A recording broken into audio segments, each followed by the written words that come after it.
Eu queria pensar com vocês num texto. Eu queria compartilhar um tema desse texto de Marcos capítulo 2 com vocês. O tema é Minha Fé em Movimento. Podemos falar juntos? Minha fé em movimento.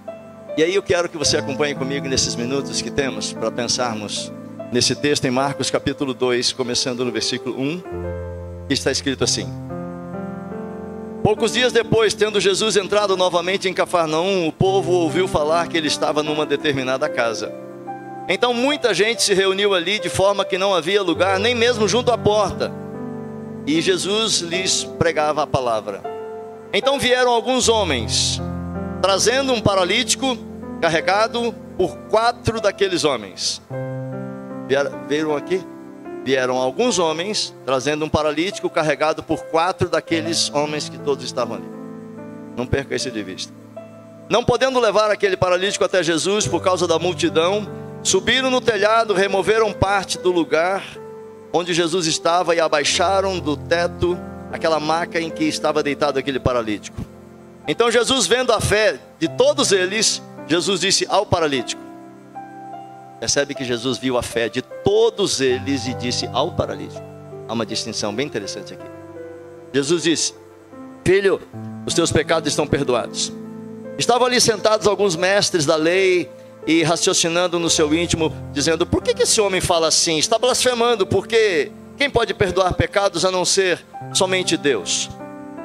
Jesus então percebeu em seu espírito isso e percebeu que eles estavam pensando e lhes disse: Por que vocês estão remoendo essas coisas no coração de vocês? O que é mais fácil dizer ao paralítico: seus pecados estão perdoados? Ou dizer: levanta, pega a sua cama e anda?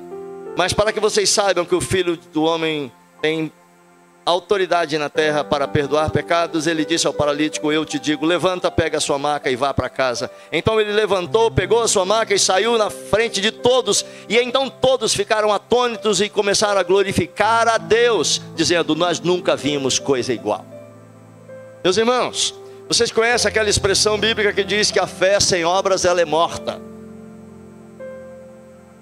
Mas às vezes nós só conhecemos isso e não saímos muito disso que nós conhecemos. E eu queria que você pensasse que a nossa fé, a sua fé, ela precisa ser movimentada. É fato, você tem fé, você é uma pessoa de fé.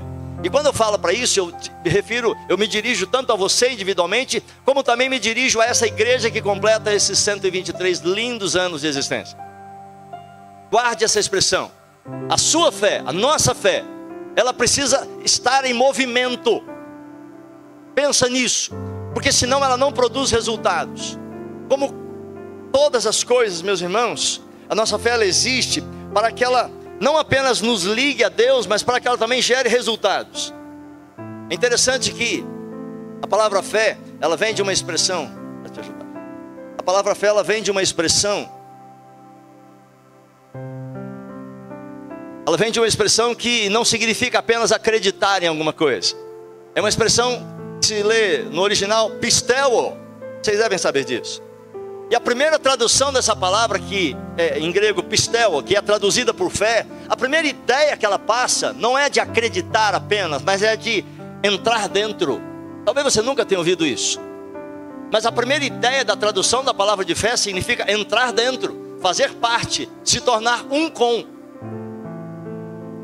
E aí, preciso entender que minha fé é alguma coisa que me coloca dentro de Jesus e Jesus dentro de mim. E essa comunhão entre nós, entre eu e Jesus, ela começa a gerar alguma coisa em mim, mas também através de mim. Até porque Jesus, ele não está num lugar, ele não está numa pessoa sem que ele gere ali alguma coisa transformadora. Você nunca viu Jesus parado sem fazer nada. Você nunca viu Jesus sentado debaixo de uma figueira sem fazer nada. Ele sempre estava em movimento. Por isso que o nosso tema é Minha Fé em Movimento. Eu queria que você guardasse isso, que você pensasse nisso. E esse texto com certeza você conhece muito bem. Uma cena linda, maravilhosa, incrível. Jesus está naquele lugar onde uma multidão se coloca junto dele, perto de uma casa. E algumas pessoas simplesmente resolvem dizer: vamos levar esse paralítico até Jesus para que ele seja curado. Aí começam algumas coisas interessantíssimas que eu queria desenvolver com você, como parte da compreensão de tudo que Deus quer nos falar hoje. Primeiro eu queria que você olhasse e percebesse, aqui no versículo 3, o envolvimento das pessoas para se alcançar um milagre.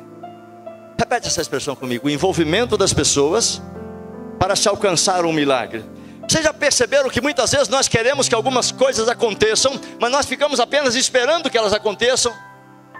Nós queremos que alguns milagres aconteçam, mas a gente fica esperando que eles aconteçam. A gente não se envolve, e às vezes é sem perceber. Mas a gente, quanto mais nos envolvemos, quanto mais coisas acontecem através de nós, os resultados eles também aparecem. E esse envolvimento de cada um de nós é que gera resultados, é que gera uma igreja forte, uma igreja crescente, missionária, que sai, que alcança, que cuida, que gera milagres. Essa ideia de gerar milagres, ela tem que parar de ser uma coisa apenas mística e difícil, e se tornar uma coisa real para cada um de nós, onde cada um de nós busque viver esses milagres. Não apenas, a gente tem que talvez até desmistificar essa palavra milagre, porque senão a gente dificulta muito o acontecimento delas. Deixa eu dar um exemplo. Uma vez eu estava na porta da minha casa, e aí eu morava a mais ou menos uns 100 metros da nossa igreja. E aí chega uma senhora desesperada com uma criança no colo, talvez uma criança com 1 ano e meio, 2 anos no máximo, e essa criança parecia estar morta. No primeiro momento não percebi. E ela chega na porta da minha casa, era uma rua, eu percebi que ela estava batendo em algumas casas. Ela pergunta assim: moça, por favor, o senhor conhece um pai de santo para benzer minha filha? Porque ela está morrendo, O que você faria nessa hora? Eu falei: eu conheço o pai de santo. Pai, vira aqui, ó, só virar aqui, espera naquela esquina ali, que ele vai lá conversar com você daqui a pouquinho. Ele vai lá benzer sua filha. E aí daqui a pouco, eu estava de bermuda e camiseta, e o pai de santo era eu. Eu sou pastor, e ela estava procurando um pai de santo para benzer o filho dela. Você vai deixar passar uma oportunidade dessa? Eu fui lá dentro, troquei, botei uma roupa, corri. De repente, quando eu chego na esquina, está ela me esperando com a filha, chorando. E ela disse: é o senhor? Eu falei: sou eu. Mas nem dei atenção, porque ela estava... Naquela hora ela não queria nada, ela queria salvar a filha dela. Eu abro o portão da igreja, era talvez um finalzinho de tarde de um determinado dia. Pego aquela criança, a criança ardia.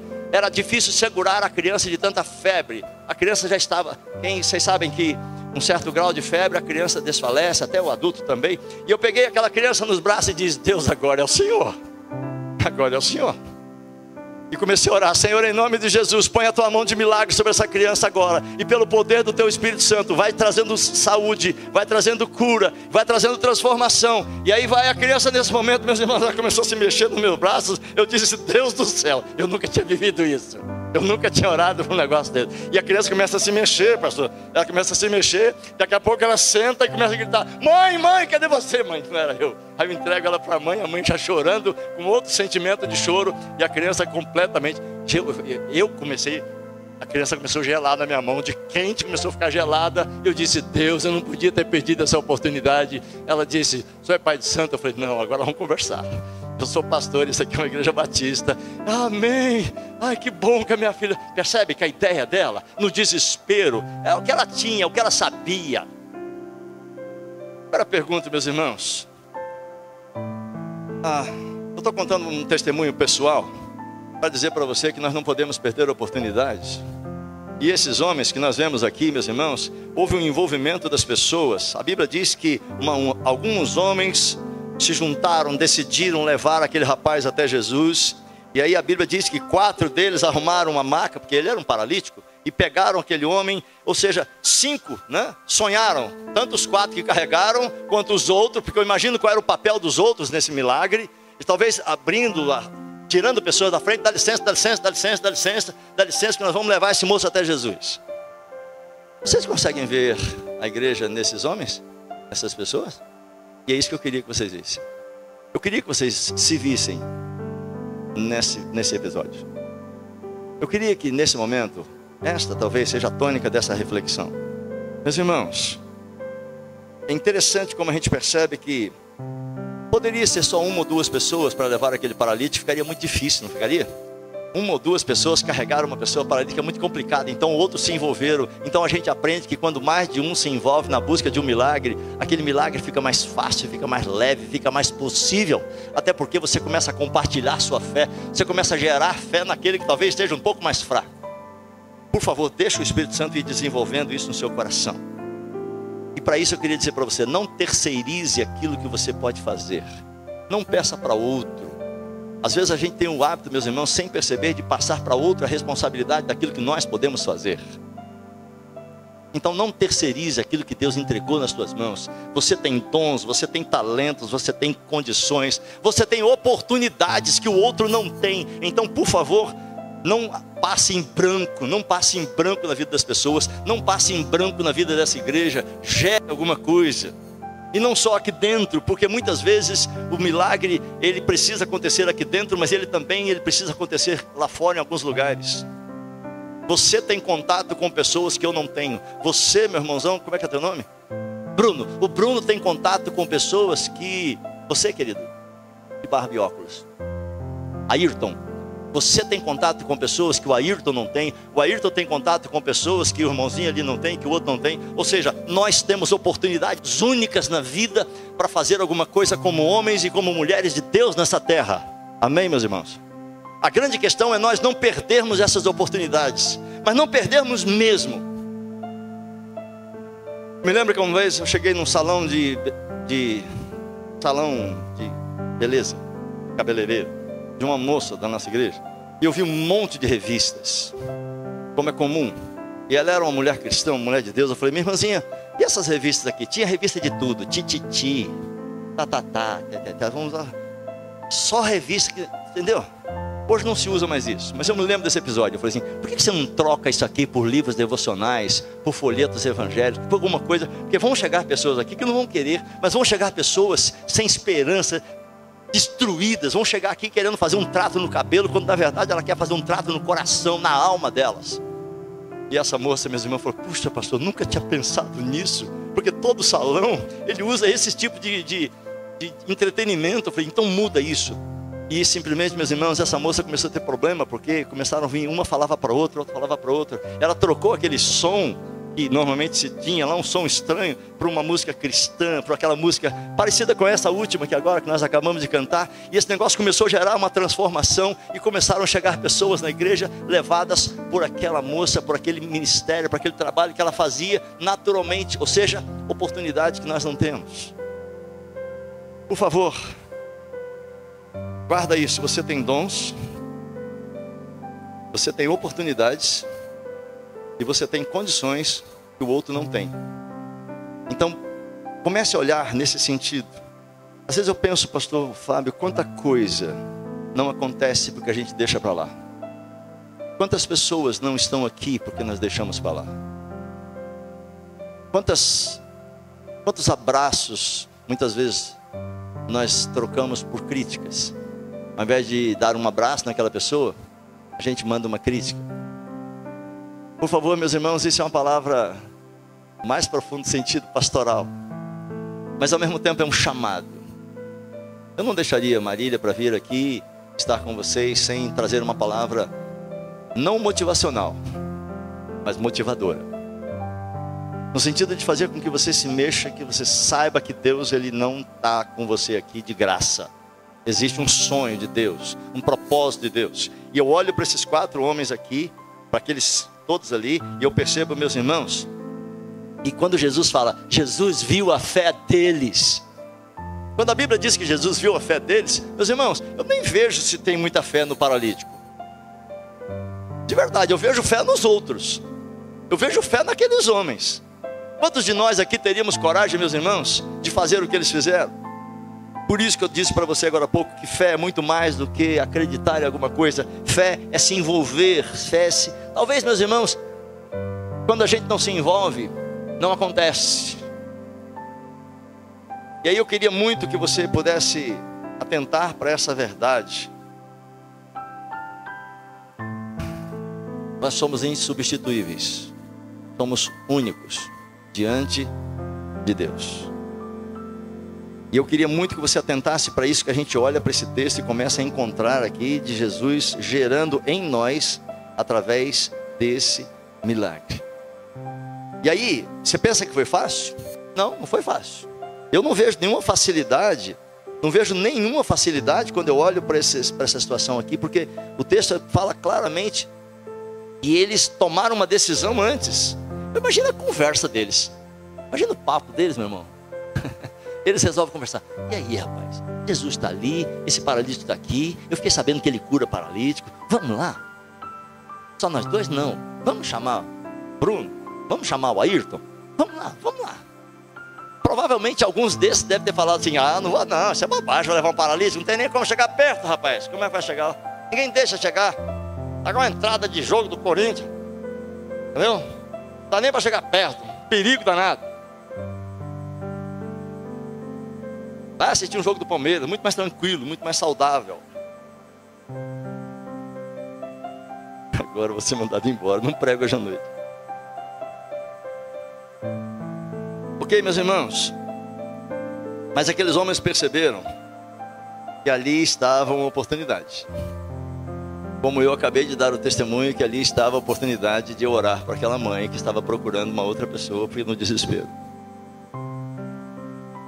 Eu queria que você pudesse desenvolver essa percepção que muitas coisas que chegam até você, que acontecem com você, são oportunidades que Deus está te dando. Às vezes, oportunidade de dar um abraço, oportunidade de dar uma palavra, oportunidade de fazer alguma coisa que Deus colocar no teu coração. Porque se Deus te der a oportunidade, Ele vai te dar o que fazer também. Não tenha medo disso não. Não tenha medo disso não. Eu ando com um grupo de adolescentes. Sou pai de meninos adultos, tenho 2 filhos com 33 e 30 anos de idade. Mas desde o início do ano eu resolvi andar com um grupo de adolescentes da igreja, 13 meninos e meninas chamados Borns, que Deus está gerando. Eu resolvi ser pai de adolescentes. Não é uma célula, é um grupo, é um projeto que eu tenho.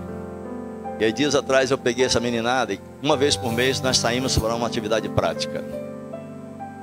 E aí a gente combina com os pais e eu disse: próxima sexta-feira, às 11 horas da noite, uma sexta-feira, 11 da noite, eu quero que nós vamos todos nós para a porta do Hospital das Clínicas de Marília.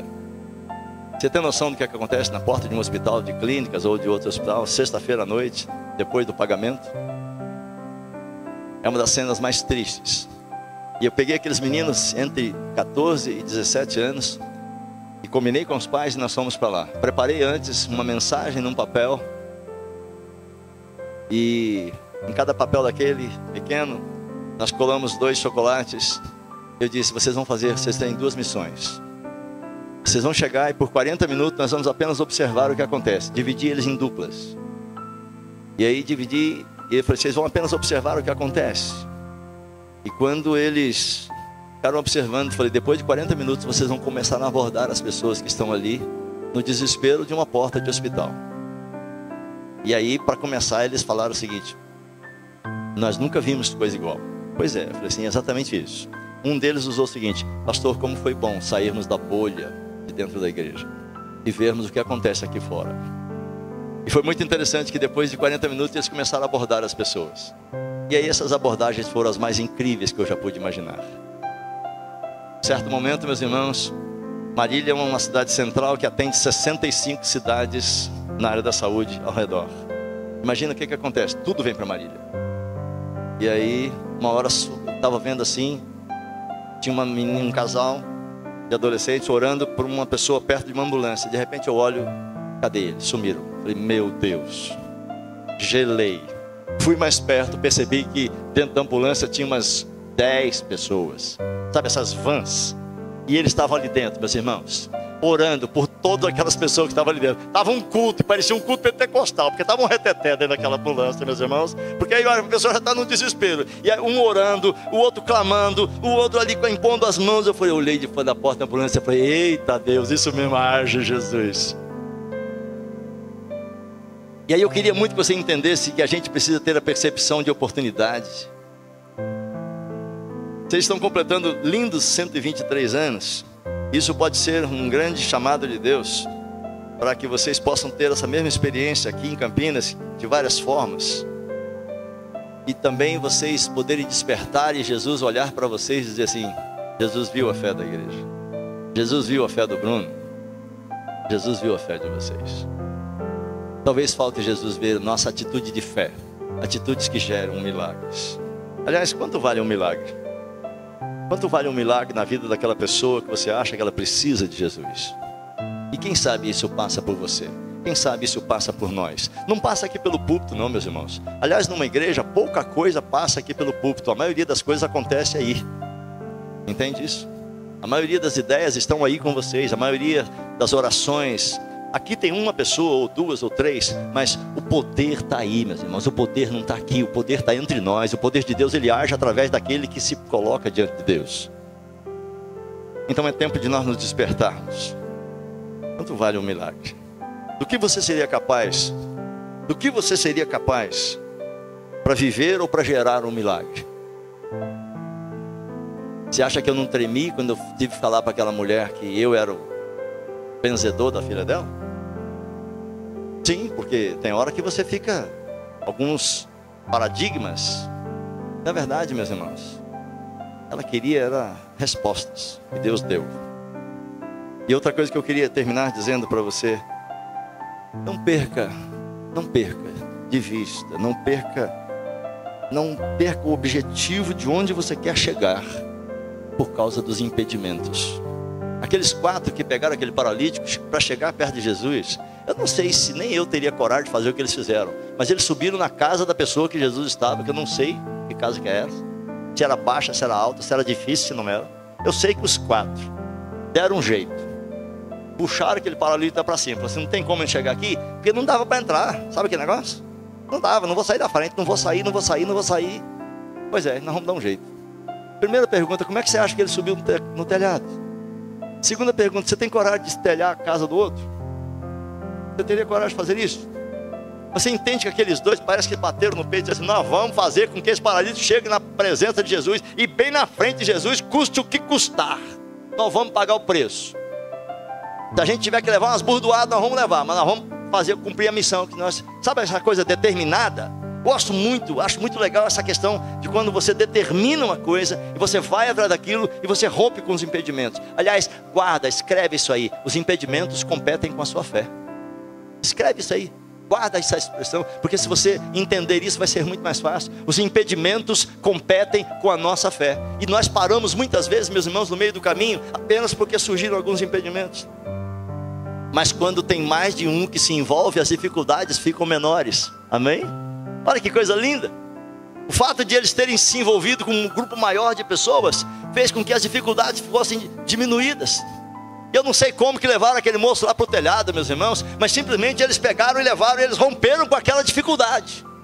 Eles romperam. Sabe por quê? Guarda isso também. Quando mais de um se junta, o peso fica mais leve, a dificuldade. O próprio Jesus disse isso. O peso fica mais leve. Então, por favor, quando a gente começa a juntar nossas forças, a unir nossos sonhos, nossos propósitos, e aí a coisa começa a acontecer. Meus irmãos, se o alvo era chegar na presença de Jesus, eles chegaram. O problema é que muitos param no meio do caminho. Não é verdade? Muitos param no meio do caminho. O pastor de vocês é atleta. Eu sou metido a corredor, mas ele é atleta. Chamei ele para correr a próxima São Silvestre, ele disse que está orando. Mas é muito interessante que no meio deve ter alguns outros atletas aqui também. Estou dizendo isso, eu sou corredor também. E aí tem uma expressão muito interessante que a gente usa: só vai. Domingo retrasado eu estava competindo em Vitória, no Espírito Santo, num calor de 38 graus com sensação de 70, só pode, misericórdia. E aí, meus irmãos, uma subida de 2 quilômetros mais ou menos e pouco, e aí as pessoas gritando, me motivando: só vai, só continua. Às vezes na fé a gente precisa chegar para o outro e dizer assim: vai, não para não, porque é no meio do caminho que as dificuldades aparecem. Mas não pare. Amém? Jesus nos motiva a fazer isso. E eu queria que você atentasse para isso. Desafie a dificuldade. Sim, desafie a dificuldade. Pratique o não convencional. Sim, vai lá. Pratique o não convencional. Provavelmente você vai experimentar o que eles experimentaram. Porque o versículo 11 e 12 fala o quê? Todos ficaram atônitos. Atônitos com o quê? Com o milagre? Não só com o milagre, mas com a loucura dos dois. De ter aberto o telhado e de colocado aquele paralítico na frente de Jesus. E a Bíblia diz que eles não ficaram só atônitos, não. Eles começaram a glorificar a Deus. Eu queria que você pudesse, nesse momento, pedir para Deus gerar algumas lições no seu coração. Diante de tudo que Deus falou com você, diante dessa simples reflexão, uma simples reflexão. Mas eu queria muito que você pudesse, pensando nisso, que a gente pudesse terminar esse culto agora, talvez perguntando para Deus: Senhor, o que pode acontecer através da minha vida? Eu não sei, mas se você pedir uma oportunidade para Deus, Ele te dá. Vamos orar? Senhor Jesus, o Senhor usa esse texto bíblico para nos ensinar tanto. O Senhor usa essa história desses homens levando esse paralítico até Jesus, até o Senhor. O Senhor usa tudo isso para nos ensinar algo tão profundo, tão simples na verdade, mas ao mesmo tempo tão profundo e tão transformador. E eu quero pedir que o Senhor nos plante no coração estas verdades contidas nesse texto e nessa história. Talvez algumas outras verdades que nós nem comentamos, mas o Teu Espírito Santo possa gerar em nós. Pai, o que nós te pedimos é que o Senhor venha nos usar para gerar os mais diferentes e incríveis tipos de milagres que o Senhor pode gerar na vida de uma pessoa através de nós. O Senhor pode fazer coisas que nem imaginávamos. Seja milagre no físico, na salvação de uma pessoa, na transformação de uma vida, na libertação de outra, na consolação de outra. Enfim, o Senhor pode nos usar porque somos instrumentos do Senhor.